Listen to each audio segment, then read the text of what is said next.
Alright, cutting the grass at Ebenezer Road. There, first thing I kind of do is I walk around and look for sticks to pick up and throw out so that the lawnmower doesn't chomp on them. Like small ones like that are probably no big deal. It's those bigger ones that you see, and we do get some big branches that fall. Like there's some right there that actually fell, and so I kind of just go through and I look around.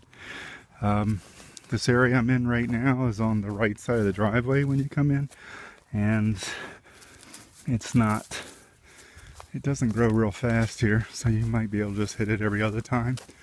But one thing I do is I'll tend to ride around in an angle just to at least cut the path right here.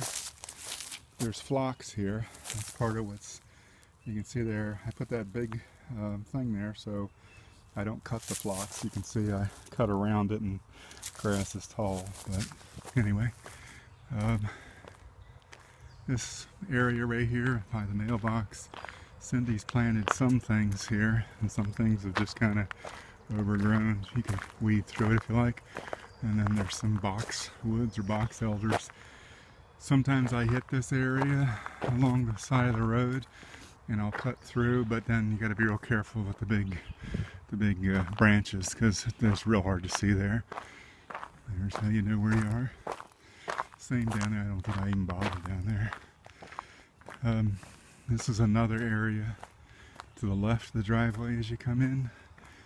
Sometimes we'll just run it through the middle, and no big deal. You can see where I haven't cut. The guys came and cut some of the trees up a little bit, cleaned a little bit up, so that's branches in there. These red buds, we got them everywhere. That's a red bud leaf right there. And here's an area if you feel like cleaning it up. Could be fun. I never got to doing it, but we got a horseshoe spot here and a horseshoe spot over there, and there's a bench over there. Throw in the branches and go along here.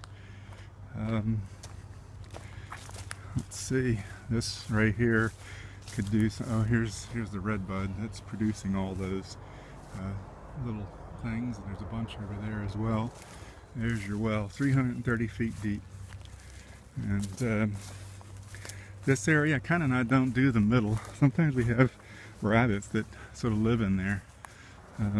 We definitely have some bunnies around. We've seen them already this year. And so I just tend to kind of go around the perimeter here. Just cut a path or two. So let the middle kind of grow. We've got wisteria galore. This is beautiful stuff. There's a nasty one there.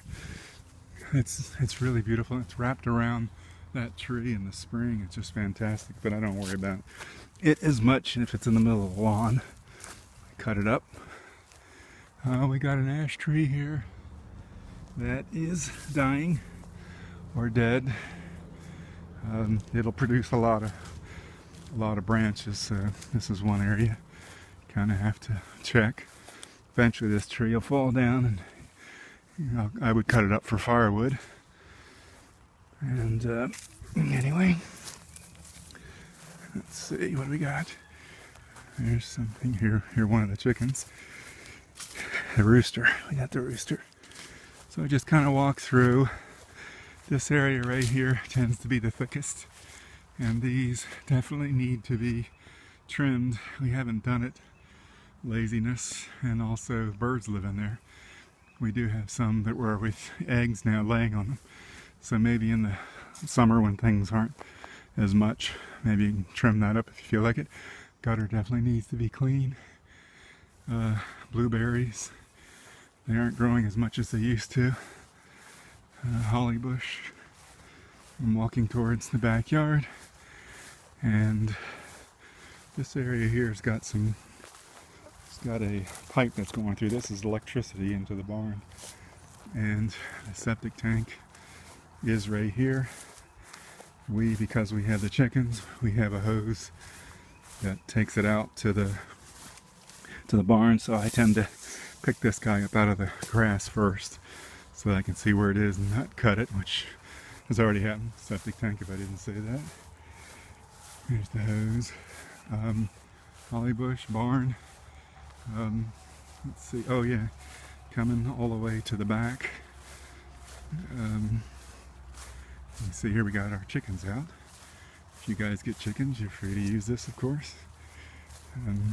But what I do, this area, this stuff is it was a pond that Cindy put in, but the stuff they put in here really just sort of takes over. So I have to cut on that pretty good. But I come over here when my grass bag is full and I dump it here, and there's also a spot in the front where I dump it.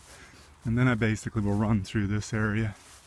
We do have a pear tree and I think this is a peach tree. So you do have some fruit already here. And I guess, oh yeah, then there's the forsythia bush here. Clothesline. I do have my own feeder here that I poorly maintain. I put thistle in it, and that works good for the yellow finches, and I try to run around this area but don't go into the woods. Smokehouse, wood shed. My favorite kitty cat's buried there. Pee-wee, little buddy.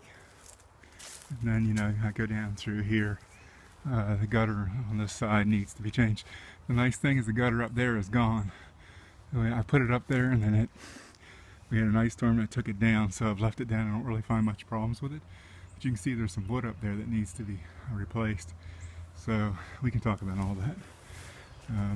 Anyway, go down through there and cut so that it will get behind where the truck is. These tires need to be filled if you use it. The trailer. I don't know how that's going to work in my kayak sitting under there. But I run it through here. It looks like it needs to be cut back. It's not quite as... It used to be further cut back, but these red buds, boy, they've gone crazy this year. And I guess that's it for now.